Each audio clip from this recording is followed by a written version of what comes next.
In this video, we will learn about derivatives of skin, sweat glands, mammary glands, and sebaceous glands.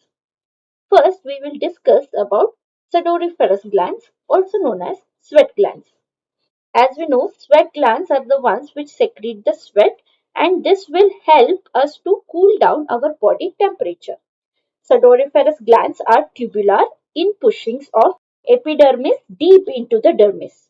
They are derived from the malpighian layer, which is the innermost layer of the epidermis.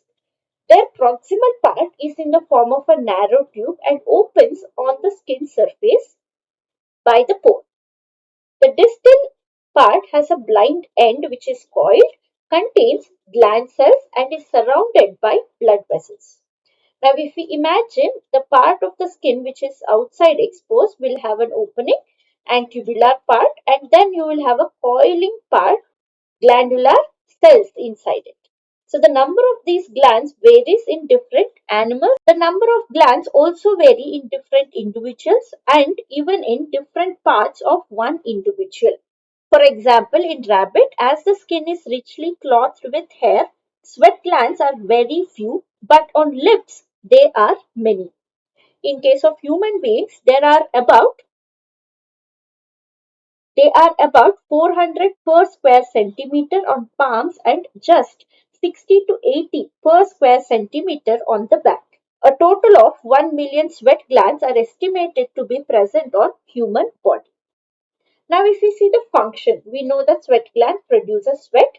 So, this sweat gland cells extract water and salts from the blood, which form sweat. So, sweat comes out to body surface and gets evaporated, which regulates the body temperature in summer season. If I assume this is skin and I have droplets of sweat on the surface, to evaporate this sweat, the heat is generated from the body. So the body heat will be used to evaporate this sweat. This is how we lose heat from the body and it cools down. Now, second gland is the mammary gland. We know that mammary gland is the characteristic feature of mammals and it is a modified sweat gland. They are rudimentary, that means not functional in males, and are very well developed and functional in case of females. Now, if we observe the structure of each mammary gland, it contains a cluster of 15 to 20 lobes of glandular tissue. So, here we can see the tube running into a alveolus-like structure. So, these are the ones which produce the milk. Each breast has a central conical projection called as nipple, which receives 15 to 20 milk ducts, and when the milk is excreted, it comes out through this opening. Now, if we see the function, it has one function, that is to produce milk after the birth of a child to nourish the newborn. The functioning of mammary gland is initiated by the action of hormone known as prolactin, which is released as soon as the baby is born. Next gland is the sebaceous glands, also known as oil glands. Sebaceous glands are glandular outpushings of the follicle wall. These are branched alveolar glands associated with the hair follicles and open into them. Now, each gland consists of a few alveoli, the cells of which produce an oily substance which is known as sebum. Now, oil gland function is to produce oil. We know that oil contains fatty acids and they can be waxes and steroids. And they spread over hair and skin and makes them oily and waterproof. Now, there are two modifications for this sebaceous gland. One is to form meibomian gland. The second is to form ceruminous gland. Meibomian gland open on the margin of eyelid. Their secretion lubricates the margin of eyelids and prevents overflow of tears. Whereas ceruminous glands are located in the eustachian canal or auditory canal inside our ear. So they secrete a wax-like substance known as cerumen or ear wax. And this wax lubricates the eardrum and protects it from dust particles and germs.